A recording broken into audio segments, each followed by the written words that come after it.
The Shrine of Padre Pio.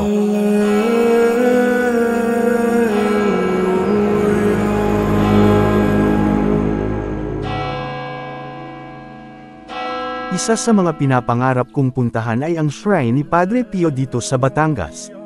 Isa ito sa mga kilala at dinadayong shrine dito sa Pilipinas. Dito makikita ang iba't ibang relics ni Padre Pio. Si Padre Pio ay isang paring Capuchin na ipinanganak sa Pietrelcina, Italy. Meron siyang stigmata at isa siyang mystic of the church. Ang kanyang kapistahan ay September 23.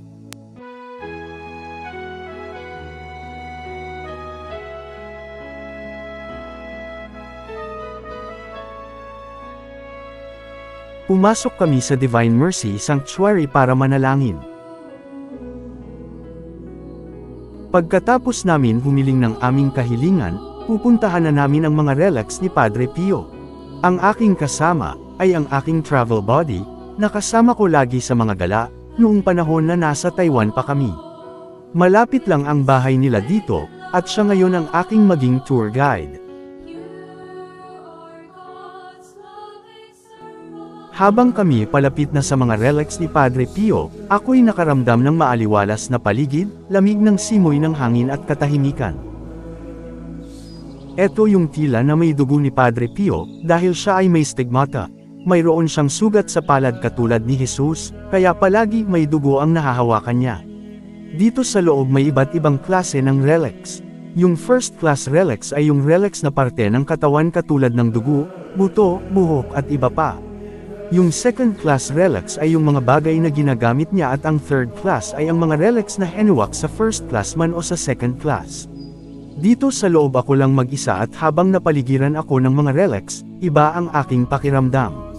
Napaka-solemn ng paligid kasabay ng mahinang panalangin ng rosary.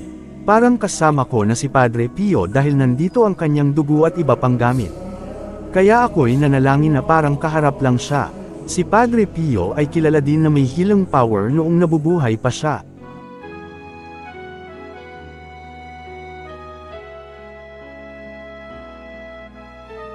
Maliban sa tela na may dugo ni Padre Pio, meron ding rosas na hinawakan niya, sutana at ibang pang relics ni Padre Pio.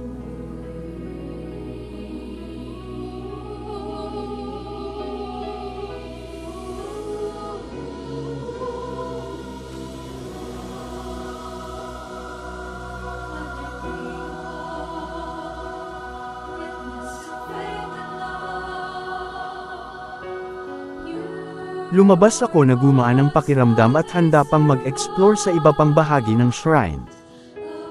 Dito sa labas marami pang mga estatwa na nagpapaalala sa atin ng buhay ng ating Panginoong Hesukristo at kabanalan ng mga santo noong sila ay buhay pa, at naging silbi din itong paalaala upang tayo din ay mamuhay ng banal. Habang kami ay nag-iikot-ikot, mararamdaman mo ang sarap ng ihip ng hangin, kasabay ng tugtog ng Christmas song sa malapit. Pasko na sa Pilipinas! Dami nila landscape. Dami po yun. Mag-import pa lalo to, daming ito. Ito yung holy water. Holy water Sanctuary.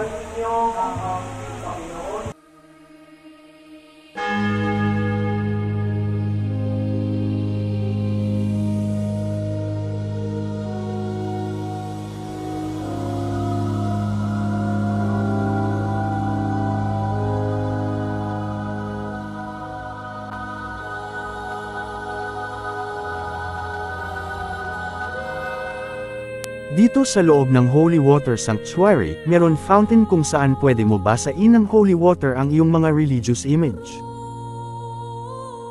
Maliban na makaka-reflect ka spiritually, marirefresh ka din sa ganda ng paligid. Marami ng mga pumupunta at nagsisimba at dito halos sunod-sunod na rin ang misa.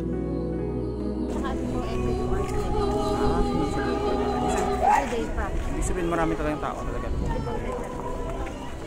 Sinasadya talaga puntahan. Malawak ang area dito, at hindi lang Padre Pio National Shrine ang makikita mo. Marami din infrastructure, chapel at mga biblical na mga estatwa. At bago kami uuwi, hinahanap namin ang malaking Mama Mary. Ito kaya, ayan, chapel. Saan? Para ka lang nasa pa Hawaiian. Shale. Parang Japan. Japan niya. Japan style. Japan. Ayan, dyan lang yun. Nature na nature ang paligid, kahit marami pa silang mga ni-renovate at pinapatayo pa. Ang sarap mag-unwind at mag-soul searching dito.